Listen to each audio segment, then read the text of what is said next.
Selamat pagi semuanya, Shalom.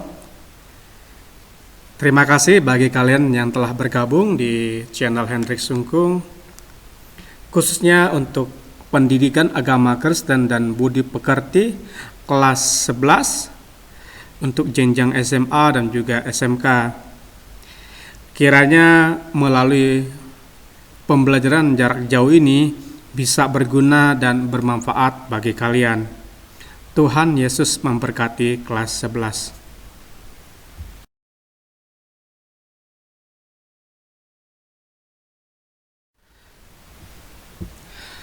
Baiklah, untuk kelas 11 kita akan masuk di bab yang ke-8.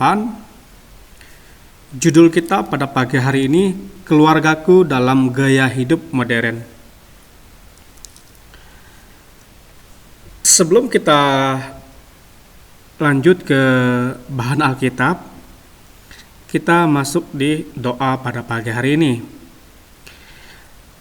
Mari anak-anak ambil sikap untuk kita berdoa. Doa dimulai. Tuhan, kami mengucap syukur untuk penyertaan-Mu bagi kehidupan keluarga kami. Pada saat ini kami hendak menggali nilai-nilai kekristenan bagi keluarga kami di tengah gaya hidup modern. Tolonglah kami agar keluarga kami tidak goyah dalam arus perubahan zaman. Engkau Tuhan tetap menjadi pedoman kehidupan keluarga kami. Dalam nama Tuhan Yesus kami sudah berdoa. Yang percaya katakan amin. Puji nama Tuhan. Kita akan membuka bahan Alkitab. Di sini Bapak ambil dalam kitab Matius pasal ke-19. Silakan kalian buka Alkitabnya. Dimulai ayat 16 sampai dengan ayat yang ke-26. Baiklah, kalau kalian sudah menemukannya di dalam Alkitab, Bapak akan bacakan buat kita semua. Demikianlah firman Tuhan. Ada seorang datang kepada Yesus dan berkata, "Guru, perbuatan baik apakah yang harus kuperbuat untuk memperoleh hidup yang kekal?" Jawab Yesus, "Apakah sebabnya engkau bertanya kepadaku tentang apa yang baik? Hanya satu yang baik, tetapi jika engkau ingin masuk ke dalam hidup, turutilah segala perintah Allah." Kata orang itu kepadanya, "Perintah yang mana?" Kata Yesus, "Jangan membunuh, jangan berzina, jangan mencuri, jangan mengucapkan saksi dusta. Hormatilah ayahmu dan ibumu dan kasihilah sesamamu manusia seperti dirimu sendiri." Kata orang itu kepadanya, "Semua itu telah kuturuti, apalagi yang masih kurang?" Kata Yesus kepadanya, "Jikalau engkau hendak sempurna, pergilah, jualah segala milikmu dan berikanlah itu kepada orang-orang miskin, maka engkau akan beroleh harta di sorga. Kemudian datanglah kemari dan ikutlah aku." Ketika orang muda itu mendengar perkataan itu, pergilah ia dengan sedih sebab banyak hartanya. Yesus berkata kepada murid-muridnya, "Aku berkata kepadamu, sesungguhnya sukar sekali bagi seorang kaya masuk ke dalam kerajaan surga. Sekali lagi aku berkata kepadamu, lebih mudah seekor unta masuk melubang jarum daripada seorang kaya masuk ke dalam kerajaan Allah." Ketika murid-muridnya mendengar itu, sangat gemparlah mereka dan berkata, "Jika demikian, siapakah yang dapat diselamatkan?" Yesus memandang mereka dan berkata, "Bagi manusia hal ini tidak mungkin, tetapi bagi Allah segala sesuatu mungkin." Puji nama Tuhan untuk pembacaan firman Tuhan pada pagi hari ini. Firman Tuhan boleh mengingatkan kita semua bahwa ketika kita menjadi seorang yang namanya murid Kristus, kita diharapkan mampu untuk melakukan segala perintah-perintah Allah. Nah, di sini sudah disinggung tadi ada beberapa hal ya, termasuk jangan membunuh, jangan berzina, jangan mencuri, jangan mengucapkan saksi dusta, terus ada perintah untuk menghormati orang tua, terus mengasihi sesamamu manusia seperti dirimu sendiri. Ternyata ketika kita melihat untuk mendapatkan kehidupan yang kekal atau untuk mendapatkan harta di surga, ternyata Yesus memberikan perintah kepada orang muda yang kaya, yang punya harta yang banyak, dia meminta kepada untuk menjual segala hartanya lalu mengikuti Kristus. Nah, kalau kita melihat pembacaan firman Tuhan ini juga boleh mengingatkan di dalam kehidupan kita apa yang paling berharga. Nah, menurut kalian apa yang paling berharga di dalam kehidupan kalian? Harta, keluarga, teman, pekerjaan, sukses, semuanya itu dibutuhkan oleh setiap manusia untuk menunjang kehidupannya. Nah, karena pada pagi hari ini kita berbicara tentang keluarga dalam gaya hidup modern, berarti anggap saja yang berharga di dalam kehidupan kita adalah keluargaku. Ya, ada banyak lagu-lagu yang menceritakan tentang keluarga. Karena keluarga adalah tempat di mana kita bertumbuh, tempat di mana kita membentuk sebuah namanya lembaga, ada orang tua, ada anak, ya. Jadi di sana kita belajar istilahnya bagaimana menghormati orang tua, bagaimana kita bekerja sama di dalam sebuah keluarga. Puji nama Tuhan untuk firman Tuhan. Kiranya kalian tetap tersenyum. Tuhan Yesus memberkati kelas 11. Baiklah anak-anak, kita masuk di bagian B, dampak modernisasi bagi keluarga. Nah, satu pengertian gaya hidup modern. Jadi kita akan belajar pengertian gaya hidup modern. Nah, di sini kegiatan satu ada curah pendapat. Istilah gaya hidup modern dalam kehidupan sehari-hari sangat lazim kita dengar atau sering kita dengar. Nah, berikan pendapat kamu atas pertanyaan-pertanyaan berikut. Jadi, nah, Bapak rasa kalian sudah paham ya apa itu gaya hidup modern. Nah, di sini pertanyaan nomor 1, apa yang dimaksud dengan gaya hidup modern? Nah, menurut kalian apa yang dimaksud dengan gaya hidup modern? Mungkin melalui pengalaman hidup kalian, melalui sumber-sumber di media massa, elektronik, dan lain sebagainya. Nah, jadi sebenarnya apa sih gaya hidup modern itu? Kalian jawab. Nomor 2, apakah menggunakan HP, mobil, motor, laptop, iPad termasuk dalam gaya hidup modern? Nah, menurut kalian ya, kalau orang menggunakan HP, handphone, apalagi mobil, laptop, mungkin kereta api, pesawat terbang, helikopter, dan alat transportasi yang lainnya, bahkan alat elektronik lain, apakah itu termasuk dalam gaya hidup modern? Kalian bisa jawab di bawah ini. Dan yang ketiga, yang terakhir, sebutkan contoh sikap seseorang di sekitar kita atau media TV yang memiliki gaya hidup modern. Nah, kalian disuruh sebutkan contoh sikap ya, baik orang di sekitar kalian atau melalui media TV yang memiliki gaya hidup modern. Kalian kasih gambar contohnya. Kira-kira ini loh Pak, ini loh gaya hidup modern yang sesungguhnya. Kalau kalian kurang paham, nanti bisa bertanya kepada guru yang akan membimbing kalian atau ke Bapak. Paham ya?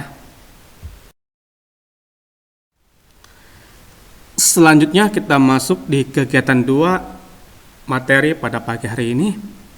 Hingga saat ini belum ada definisi yang pasti mengenai gaya hidup modern. Oleh karena itu, mari kita selidiki pengertian gaya hidup modern dalam memulainya dari definisi gaya hidup. Nah, mungkin sampai saat ini belum ada definisi yang tepat atau definisi yang pas untuk gaya hidup modern. Tetapi bukan berarti kita tidak mempelajari gaya hidup modern. Nah, oleh karena itu kita akan mulai dengan definisi gaya hidup. Jadi di sini kita akan belajar definisi gaya hidup tersebut ya. Nah, menurut para ahli. Nah, yang pertama ada Kotler ya. Tahun 2002, gaya hidup sebagai sebuah pola hidup seseorang di dunia yang diekspresikan dalam aktivitas, minat, dan opini. Nah, gaya hidup menggambar keseluruhan diri seorang dalam berinteraksi dengan lingkungan. Jadi menurut Kotler ya, bahwa gaya hidup itu kita tunjukkan melalui kegiatan-kegiatan sehari kita. Selain kegiatan, minat. Nah, minat ini kan biasanya orang misalnya minatnya pengen menjadi seorang polwan, apalagi minatnya menjadi seorang tentara, apalagi dokter dan lain-lain sebagainya. Bahkan minat-minat dalam bakat, mungkin olahraga seni, musik, dan lain sebagainya. Nah, selain itu ada pendapat. Jadi ketiga hal ini kita bisa melihat orang, oh aktivitasnya misalkan dia suka main musik atau suka latihan gitar, atau otomatis gaya hidupnya itu memang seni musik. Dia tunjukkan dengan dia sering latihan, dia tunjukkan dengan apa yang dia bisa salurkan melalui minat bahkan hobinya dan opini. Nah, pendapat seseorang bisa kita lihat ya, orang ini berpendapat A, B, C, dan D. Nah, dari situ kita lihat, oh seperti ini gaya hidupnya. Dan ternyata gaya hidup ini menggambarkan keseluruhan kehidupan diri seseorang dalam berinteraksi dan dengan lingkungan. Jadi, semua aktivitas, minat, dan opini ini akan terlihat dalam kehidupannya, bagaimana dia berinteraksi baik dengan manusia dan lingkungan tempat dia tinggal. Selanjutnya yang kedua, Asael ya. Asael itu tahun 1984 mengungkapkan bahwa gaya hidup merupakan sebuah pola kehidupan yang dapat diidentifikasikan melalui bagaimana seseorang menghabiskan waktunya. Yang pertama, apa yang mereka anggap penting di dalam lingkungan masyarakat, dan apa yang mereka pikirkan tentang diri sendiri, dunia yang mengitari mereka. Ternyata menurut Asael ya, bahwa gaya hidup itu pola seseorang untuk menunjukkan keberadaan dalam kehidupannya. Nah, dan menurut hasil ini ternyata yang terpenting di dalam kehidupannya adalah bagaimana dia melihat di sekitarnya, baik dunia dia sendiri ataupun lingkungan tempat dia tinggal. Selanjutnya yang ketiga, menurut Minor dan Mowen ya, Mowen tahun 2002 mengungkapkan bahwa gaya hidup adalah menunjukkan bagaimana orang hidup. Ya, yang pertama, bagaimana membelanjakan uangnya dan bagaimana mengalokasikan waktunya. Jadi menurut Minor dan Mowen ini, gaya hidup orang dapat ditunjukkan bagaimana orang itu hidup, yang pertama. Terus bagaimana dia membelanjakan uangnya dan bagaimana mengalokasikan waktunya. Jadi ketiga pendapat ini saling mendukung satu dengan lain. Tidak ada yang lebih benar dan tidak ada yang lebih salah. Saling mendukung, saling berkaitan satu dengan yang lain. Yang keempat, Suratno dan Rismiati, ini biasanya orang Indonesia ya, namanya seperti ini. Tahun 2001 mengatakan bahwa gaya hidup merupakan pola hidup seseorang dalam dunia kehidupan sehari-hari yang dinyatakan dalam kegiatan, minat, dan bakat yang bersangkutan. Hampir mirip dengan Klotter ya di atas. Melalui keempat ya, nanti mungkin ada yang terakhir ya, keempat ini bahwa ternyata gaya hidup itu sangat menunjukkan siapa dan bagaimana orang tersebut melakukan berbagai aktivitas. Jadi gaya hidup itu berhubungan dengan apa yang dilakukan dalam kehidupan sehari-hari. Paham ya anak-anak?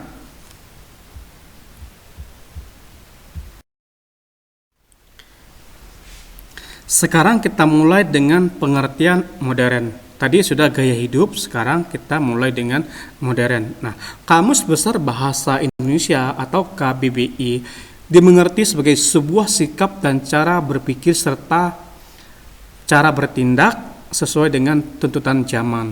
Ternyata dalam Kamus Besar Bahasa Indonesia, pengertian modern itu sebuah sikap ya dan cara berpikir.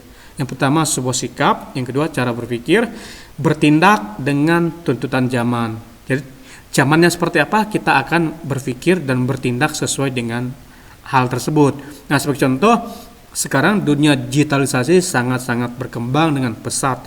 Anak yang baru lahir aja sudah mengerti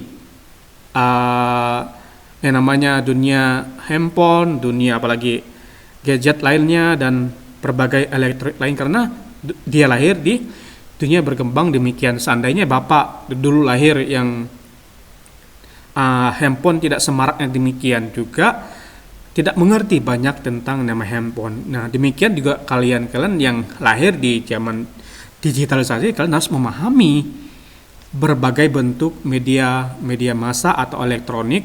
Bukan hanya tahu ya, tapi penggunaannya juga tahu, supaya bukan hanya dampak negatif nanti yang kalian terima, tetapi dampak positifnya juga. Nah, kata modern berasal dari bahasa Latin yaitu modernus yang berarti saat ini atau sesuatu yang menunjuk pada sifat kekinian. Ternyata dalam bahasa Latin kata modern ini modernus ya, harus kalian paham nanti kalau ada ulangan kalian paham. Nah, pengertiannya saat ini.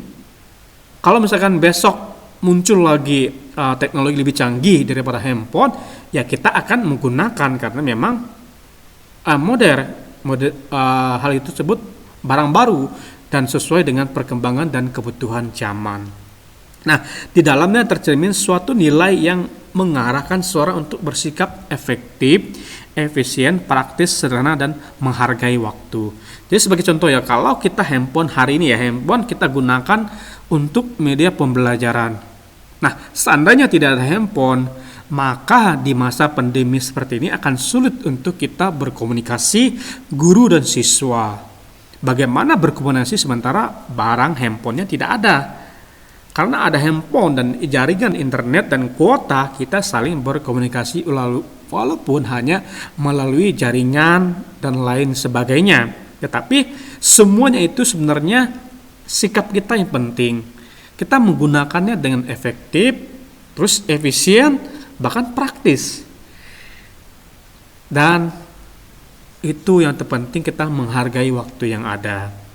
Nah, dengan demikian maka dapat diperoleh pengertian bahwa gaya hidup modern merupakan sebuah pola hidup yang menyangkut cara bersikap dan berpikir berkaitan dengan aspek fisik, mental, dan spiritual sesuai dengan tuntutan zaman modern. Jadi, setelah kita melihat dari pembahasan di atas gaya hidup dan modern, ternyata kita menemukan pengertian bahwa gaya hidup modern itu sebuah pola, sebuah rutinitas yang akan kita lakukan yang menyangkut ya bagaimana sikap kita, terus cara berpikir kita, mindsetnya kita.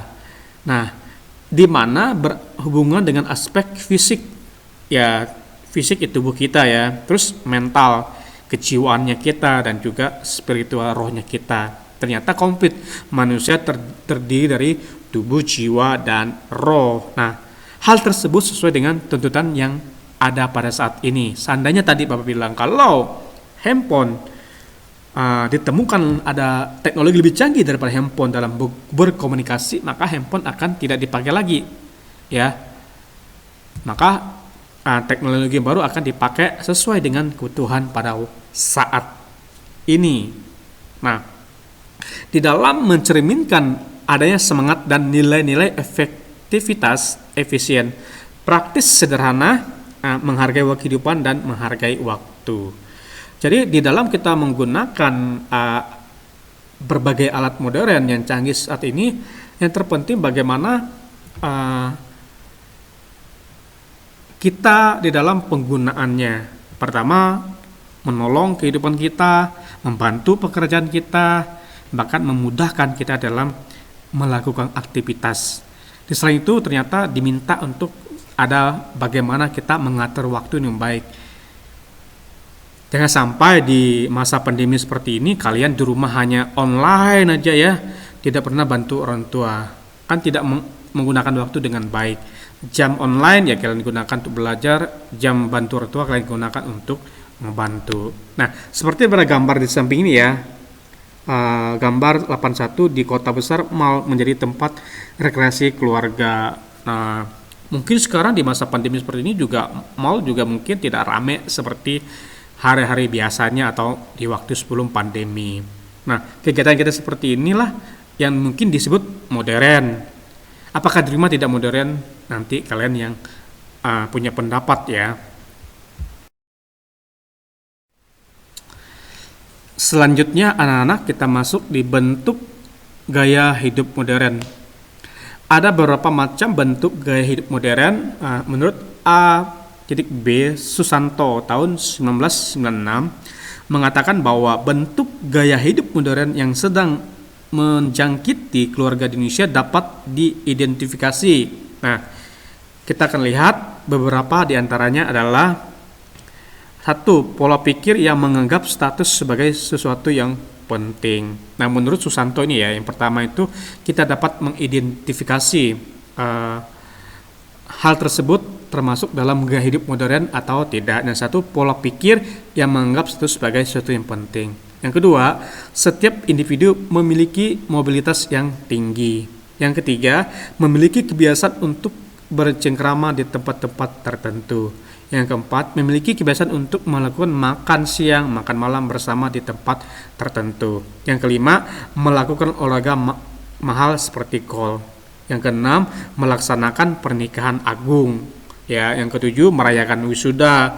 Yang kedelapan, memiliki gaya hidup serba instan. Yang kesembilan, memanfaatkan segala macam jenis teknologi berkomunikasi. Jadi menurut A.B. Susanto ya mengatakan setidaknya ada 9 untuk kita mengidentifikasi bahwa itu gaya hidup modern. Nah, di sini ternyata yang ke-9 sudah pasti ya, kita di masa pandemi seperti ini akan memanfaatkan berbagai teknologi untuk memudahkan proses pembelajaran. Di sini ya kalau ada melakukan pernikahan agung atau pernikahan yang mewah mungkin ya. Nah, itu mungkin menunjukkan gaya hidup modern dan lain sebagainya. Ini ada 9. Kira-kira ini termasuk di dalam gaya hidup modern. Mungkin kalian kalau menambahkan silahkan ya. Oh Pak, yang hidup modern HP-nya bagus Pak, HP-nya iPhone mungkin ya, iPad mungkin lagi. Apalagi yang harganya Samsung, yang harganya 17 juta Pak, yang 9 juta gitu, itu menunjukkan gaya hidup modern. Terserah. Tetapi intinya ada 9 yang kita bisa pelajari dari Susanto. Selanjutnya kita lihat bahwa sedangkan dalam sumber lain dikatakan bahwa gaya hidup modern seperti yang disebutkan sebelumnya membentuk manusia untuk memiliki kecenderungan bersikap konsumerisme, materialisme, dan hedonisme. Nah, kita akan belajar apa sih yang dimaksud dengan materialisme, hedonisme, dan konsumerisme. Nah, yang pertama konsumerisme, namanya konsumerisme ya pengguna ya, adalah gaya hidup yang menganggap barang-barang mewah sebagai ukuran kebahagiaan, kesenangan, sehingga membantu seseorang untuk bersikap tidak hemat. Ternyata konsumerisme itu tidak baik ya. Gaya hidup yang menganggap barang-barang mewah itu sebagai ukuran kebahagiaan, apalagi kesenangan. Mungkin ada orang yang memang seperti itu ya. Menggunakan handphone yang mewah merasa bahagia, menggunakan handphone tidak mewah merasa kurang, malu keluarin di teman-teman. Mungkin seperti itu ya dalam praktek kehidupan sehari-hari. Yang kedua, materialisme atau matre ya. Nah, banyak orang menyebut untuk cewek ya, cewek matre lah, mata duitan lah, seperti itu kira-kira ya. Nah, di sini kita belajar apa itu materialisme.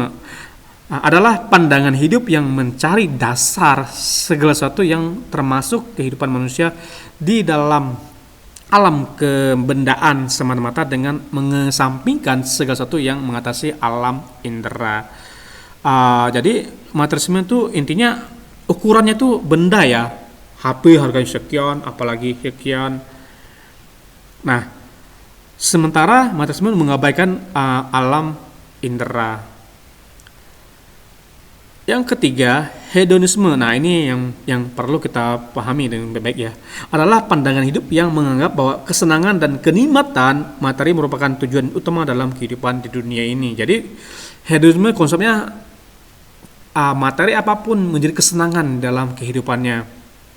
Tanpa itu rasanya kurang. Makanya hedonisme itu kesenangan ya. Hidup senang-senang aja lah, tidak usah susah-susah.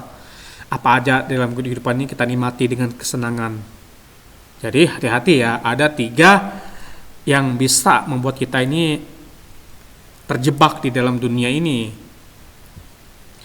Nah, dari paparan tersebut maka dapat disimpulkan bahwa pada dasarnya gaya hidup modern dapat mengarahkan individu untuk memiliki pola perilaku negatif maupun positif. Bagaimana kalian menyikapi, bagaimana sikap kalian terhadap gaya hidup modern tersebut?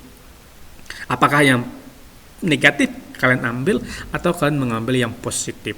Nah, Pemahaman yang keliru terhadap esensi dari gaya hidup modern cenderung membentuk seseorang untuk berperilaku menyimpang. Jadi esensi yang utama kalau kita salah di dalam menyikapi gaya hidup modern, maka kita sering bertindak atau berperilaku menyimpang, tidak sesuai pada tujuan. Kalau handphone digunakan untuk berkomunikasi, untuk belajar, bisa kita gunakan untuk main game, makanya game yang kita main bisa merusak HP. Kira-kira itu menyimpang ya. HP seharusnya bertahan 2-3 tahun, jangan setahun, sebulan, 3 bulan udah hancur. Menyimpang, perilaku menyimpang. Nah, sedangkan pemahaman yang benar terhadap gaya hidup modern justru dapat mengarahkan seseorang untuk memiliki perilaku benar sesuai dengan prinsip-prinsip yang tercermin dalam semangat gaya hidup modern seperti efektif, efisien, praktis, sederhana, menghargai kehidupan, dan menghargai waktu. Jadi sebenarnya ini yang terpenting. Prinsip-prinsipnya itu yang kita pergunakan dengan sebaik-baiknya. Bayangin ya, kalau kita tidak punya handphone, bagaimana kita bisa daring seperti ini? Jadi harapan Bapak ini yang kalian pahami dengan baik-baik ya untuk kelas 11, supaya kalian bisa terapkan di dalam kehidupan kalian pribadi dan kehidupan keluarga kalian. Baiklah anak-anak, selanjutnya kita akan belajar ya. Yang ketiga, peran keluarga di tengah gaya hidup modern. Jadi keluarga punya peran penting khususnya dalam menghadapi gaya hidup modern saat ini. Nah, seperti di bawah ini ada gambar ya, bahwa simbol modernisasi tak pernah lepas dari kehidupan remaja masa kini. Jadi kehidupan kalian memang tidak terlepas dengan perkembangan zaman atau teknologi pada saat ini. Nah, sebagai seorang remaja yang terlibat dalam proses kehidupan modern, kamu perlu memahami kehadiran dan peran keluarga. Jadi kalian harus pahami ya, ada peran dan kehadiran keluarga. Selanjutnya melakukan analisis agar dapat mengambil sikap yang tepat. Dalam perspektif Kristiani dapat diungkapkan bahwa peran keluarga di tengah gaya hidup modern sangatlah penting dan perlu dicermati. Jadi perhatikan bahwa dalam perspektif ya, dalam pandangan iman Kristen ya, bahwa keluarga sangat penting perannya khususnya dalam menghadapi atau di tengah gaya hidup modern saat ini. Nah, kita akan belajar ya beberapa aspek dapat diidentifikasi sebagai berikut. Yang pertama, keluarga Kristiani perlu membangun persekutuan pribadi-pribadi ya, terus dan melayani kehidupan. Selain itu, keluarga Kristiani juga dituntut untuk terus serta mengembangkan kehidupan perutusan gereja. Itu yang pertama ya, dalam pandangan perspektif Kristiani. Yang kedua, dalam kehidupan keluarga Kristen perlu dibangun ya persekutuan pribadi yang dapat dilakukan dengan meletakkan cinta kasih sebagai asas dan kekuatan yang mempersatukan masing-masing anggotanya. Ternyata selain kita membentuk persekutuan pribadi, ternyata kita bangun di atas dasar cinta dan kasih dalam persekutuan yang dimaksud dengan di dalam sebuah keluarga perlu membangun di atas dasar yang benar, di atas dasar yang tepat, yaitu cinta kasih. Nah, keluarga Kristen perlu menjaga persatuan yang utuh antara suami istri dan membangun sebuah bentuk persatuan yang tidak terceraikan. Ternyata kalian ya nanti masih SMA kan belum ya, masih nanti kuliah. Nanti Bapak berharap melalui pembelajaran ini, seandainya keluarga kalian tidak seperti yang diharapkan, nah kalian nanti dapat mengambil ya makna buat kehidupan kalian. Nanti kalian berkeluarga, kalian membangun sebuah persatuan yang erat antara suami istri dan anak, dan juga nanti membentuk persatuan. Karena tanpa persatuan tidak mungkin keluarga utuh. Nah, ini untuk kalian ke depannya ya. Nah, selanjutnya kita lihat bahwa keluarga Kristen yang modern dalam perkembangan keadaan perlu memberikan penghargaan yang tinggi terhadap hak-hak dan peranan perempuan. Hal ini sebetulnya juga menjadi perhatian negara maupun pada aras dunia. Di samping itu, keluarga juga perlu menjunjung tinggi hak-hak anak dan menganggap mereka memiliki pemikiran yang patut dihargai. Nah, selanjutnya kehadiran orang lanjut usia yang menjadi anggota dalam keluarga juga perlu diperhatikan kebutuhan dan pendapat penghargaan yang selayaknya. Nah, jadi ternyata peran keluarga Kristen sangat penting ya, memberikan hak kepada perempuan selayaknya perempuan dihargai. Apalagi hak untuk anak dihargai walaupun mereka usia yang muda, bahkan yang lansia. Jadi ini peran-peran keluarga yang sangat penting yang perlu kita terapkan masing-masing di dalam kehidupan kita. Entah kehidupan kalian sebagai anak nanti ke depan, atau kalian bisa membagikan pengalaman-pengalaman yang kalian anggap itu penting. Karena memang di dalam keluarga itu bukan hak orang tua saja. Orang tua punya hak dan tanggung jawab, tetapi sebagai anak kalian punya hak juga dan tanggung jawab. Oleh karena itu, pembelajaran ini sangat penting di dalam kehidupan kalian sebagai remaja, supaya nanti kelak kalian berumah tangga, berkeluarga, kalian sudah paham kira-kira keluarga punya peran apa di dalam menjalankan tugasnya, supaya kalian bisa menuntun keluarga kalian juga bisa menjadi panutan dan contoh bagi keluarga kalian sendiri. Yang ketiga, dalam kaitan dengan perkembangan masyarakat, keluarga dipanggil untuk turut serta dalam mengembangkan masyarakat. Karena pada hakikatnya, keluarga merupakan sel masyarakat yang pertama dan amat penting. Ternyata keluarga punya peran penting dalam perkembangan masyarakat, karena memang lembaga pertama yang dibentuk oleh Tuhan adalah keluarga. Tuhan membentuk keluarga pertama kalinya itu di Taman Eden, ketika Tuhan memberkati Adam dan Hawa, dan Tuhan berkata, beranak cucu berkembang biaklah serta kuasai bumi dan lain sebagainya. Nah, ternyata juga di masa seperti ini keluarga juga penting perannya dalam perkembangan di masyarakat modern seperti ini, dan perannya amatlah penting. Kehidupan berkeluarga pada hakikatnya merupakan pengalaman hidup bersatu dan berbagi rasa, sadar akan peran sosial bagi lingkungan. Ternyata keluarga itu pada hakikatnya ya tempat hidup bersatu kita runtuh, bercerai kita kawin lagi, salah, bercerai kita runtuh. Namanya negara ini mengusir penjajah tanpa persatuan, maka tidak akan pernah terjadi kemerdekaan. Oleh karena kita negara dengan kepulauan yang luas, waktu penjajahan juga cukup lama, 3,5 abad ya, 350 tahun, waktu yang cukup panjang. Kalau kita hidup tidak udah mungkin 3 generasi ya. Oleh karena itu bersatu itu penting ya, dan berbagi rasa, apalagi bagi pengalaman, sadar akan peran sosial tempat di mana kalian tinggal. Nah, oleh karena itu keluarga Kristen perlu menyadari terhadap rahmat dan tanggung jawabnya sebagai masyarakat. Ternyata kita sebagai keluarga Kristen punya tanggung jawab di masyarakat kita masing-masing. Contohnya apa-apa? Ya udah, kalau ada kebersihan, kerja bakti kita mau ikut bantu. Apalagi ada korban bencana juga kita ikut membantu. Itu peran kita dalam masyarakat yang bisa dilihat dan bisa dipertanggungjawabkan. Yang keempat, di tengah perubahan keadaan dan masyarakat, keluarga perlu terlibat dalam hidup dan perutusan gereja. Hal itu dapat dilakukan dengan cara bersungguh-sungguh dalam membangun persatuan keluarga yang beriman secara kokoh.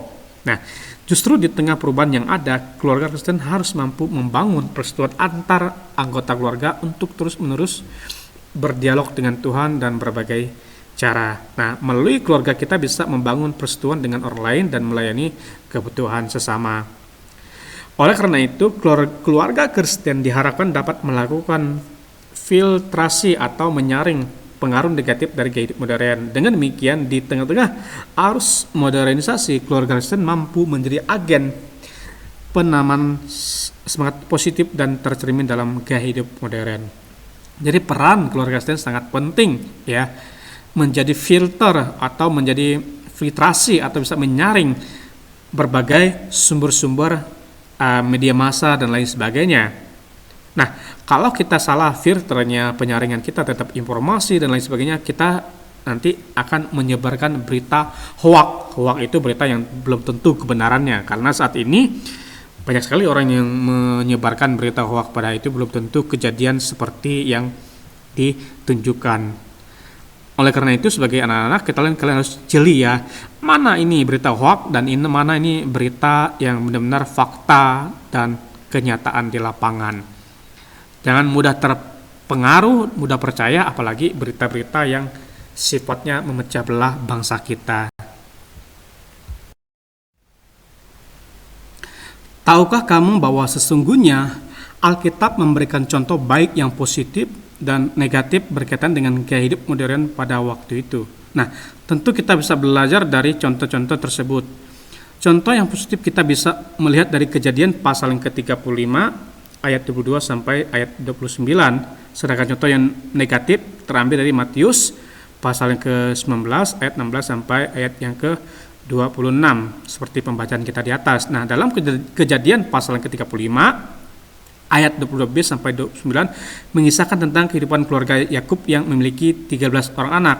Nah, dari 13 orang anak tersebut, Yusuf yang sudah menginjak remaja dikasihi oleh Yakub ya. Tentu saja hal itu menyebabkan para saudaranya iri hati, lalu mereka menjual Yusuf menjadi budak di tanah Mesir. Namun, pengaruh keluarga Yusuf yang dekat dengan Tuhan ya masih sangat mewarnai kehidupan Yusuf di tanah Mesir. Yusuf di tanah Mesir akhirnya dapat menjadi pemimpin muda di tengah lingkungan yang maju. Bisa dikatakan modern saat ini. Yusuf tetap taat dan menjadi pemimpin muda yang takut kepada Tuhan. Akhirnya Yusuf mampu menolong bapak dan saudara-saudara lepas dari bahaya kelaparan. Hidup dalam gaya hidup modern di tanah Mesir tetap memelihara kasihnya kepada Tuhan dan keluarga. Nah, walaupun saudara-saudaranya pernah membenci dan membuang dia, namun dia mampu mengatasi luka batin dan mengampuni para saudaranya sehingga ia dapat mentransformasi keluarga. Hidup berkecukupan dan tetap berjalan seturut dengan kehendak Tuhan. Jadi mulai kisah ya Kejadian pasal yang ke-35 ayat 22b sampai 29 ini dampak daripada kehidupan keluarga Yusuf atau keluarga Yakub yang mengenal Tuhan. Walaupun Yusuf sendiri mengalami sesuatu hal yang tidak baik di dalam proses kehidupannya, tetapi kita lihat inilah peran keluarga. Walaupun dia dibuang atau dijual sama saudara-saudaranya karena iri kepada Yusuf, karena Yakub lebih mengasihi Yusuf, lebih mengistimewakan Yusuf daripada mereka, ya. Tetapi kita bisa melihat, ya, orang yang sudah mengenal Tuhan sejak kecil, dibina imannya, dimanapun dia berada, ya, di tanah Mesir yang tidak mengenal Tuhan, orang yang maju secara ilmunya, secara teknologinya, tetapi Yusuf menjadi seorang pemimpin yang tetap memelihara dan tetap mengasihi Tuhan di dalam kehidupannya. Nah, kehidupannya yang awalnya jadi budak, dijual, dibudak dan lain sebagainya, dipenjarakan di Mesir, akhirnya menjadi seorang pemimpin muda yang tetap berpegang teguh pada Tuhan, sehingga mulai kehidupannya Yakub dan juga saudara-saudaranya tertolong, ya, sehingga mereka tidak mengalami mati kelaparan karena Yusuf tetap pegang yang namanya kehidupan yang takut akan Tuhan. Selain itu ternyata Yusuf juga mampu membuang atau memberikan pengampunan kepada saudara-saudaranya yang telah menjualnya. Awalnya rencana membunuh Yusuf, tetapi kita lihatlah ya bagaimana seorang yang namanya Yusuf. Kita belajar bahwa dimanapun kita tinggal, di tempat yang tidak mengenal Tuhan, di kondisi lingkungan kalian, misalnya kalian ngekos, mungkin kalian tinggal sama ikut paman atau ikut bibi, atau kalian tinggal di tempat yang tidak ada orang Kristen, tidak peduli ya, kita tetap menunjukkan iman yang sesungguh di dalam Tuhan. Dengan demikian kita bisa menjadi contoh dan teladan yang baik di dalam kehidupan kita sebagai orang Kristen. Contoh yang negatif dapat kita lihat dari kehidupan orang muda yang kaya, yang memiliki gaya hidup modern, tanda kutip ya. Pada waktu itu dapat kita pelajari dari Matius pasal 19 ya, ayat 16 sampai 26.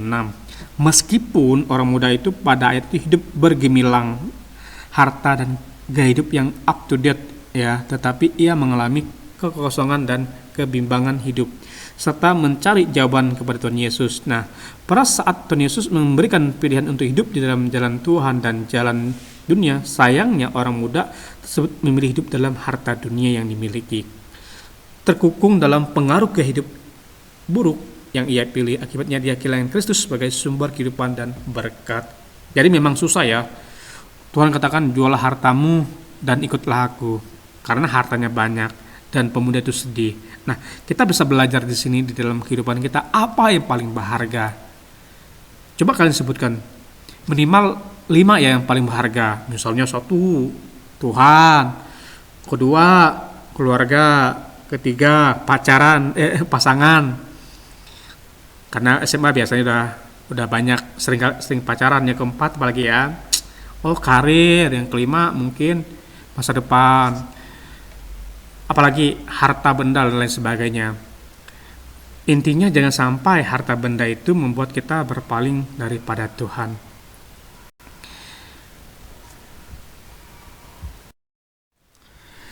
Selanjutnya, di bawah ini ada kegiatan 3, diskusi kelompok kecil atau seluruh kelas, penilaian kinerja. Nah, bisa bentuk kelompok kecil atau banyak orang, tidak masalah. Nah, yang pertama, diskusi adalah apakah kamu termasuk orang yang memiliki gaya hidup modern? Jelaskan. Nah,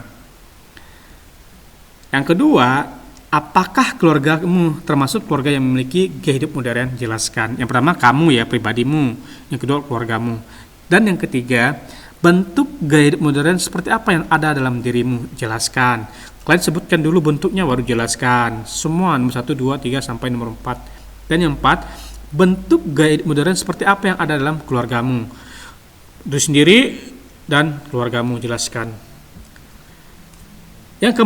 Selanjutnya kita masuk di kegiatan 4 ya, membuat tulisan. Guru akan membimbing kamu dalam kelompok atau individu untuk membuat tulisan mengenai apa yang kamu temukan ketika melakukan proses menggali informasi mengenai bentuk-bentuk gaya hidup modern yang kamu lakukan dan alami di lingkungan keluarga masing-masing.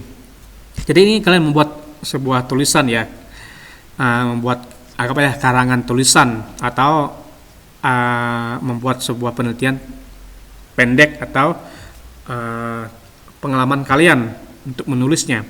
Nah, di sini kalian diminta untuk ya melakukan sebenarnya mencari informasi atau mengidentifikasi ya gaya-gaya hidup modern yang kamu alami baik lingkungan keluarga dan di lingkungan masyarakat pada umumnya.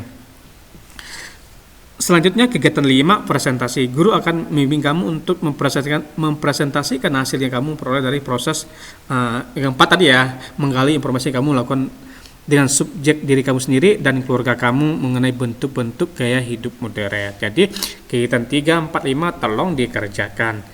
Dan kalian juga tetap akan dibimbing sama guru yang akan mengajar kalian di sekolah kalian masing-masing maupun tanya ke bapak kalau kalian pengen tanya.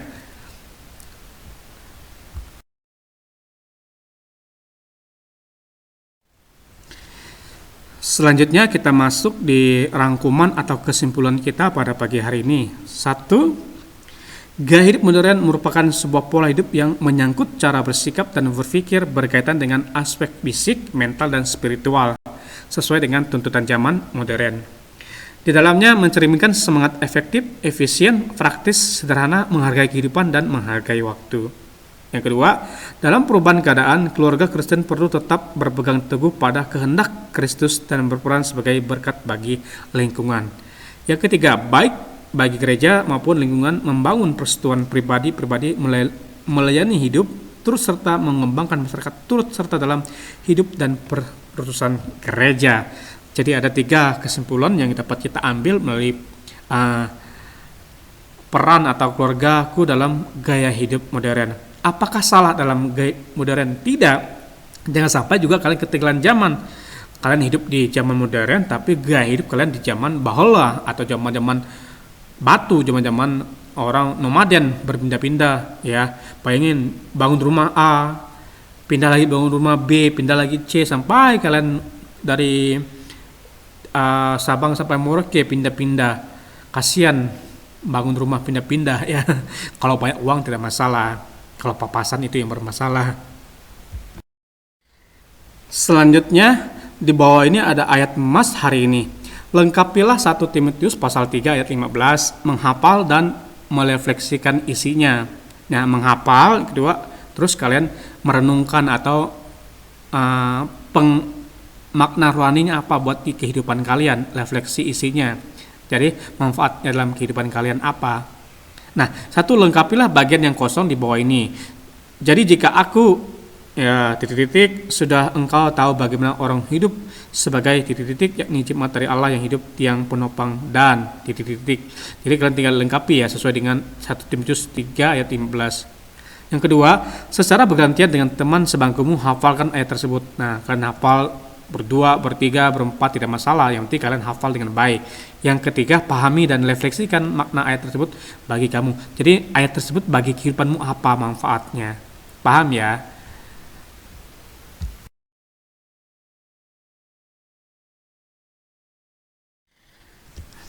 Puji nama Tuhan, kita akan masuk di doa penutup pada pagi hari ini. Silakan anak-anak ambil sikap berdoa. Doa dimulai. Kami mengucap syukur Tuhan untuk penyertaan-Mu pada pembelajaran ini.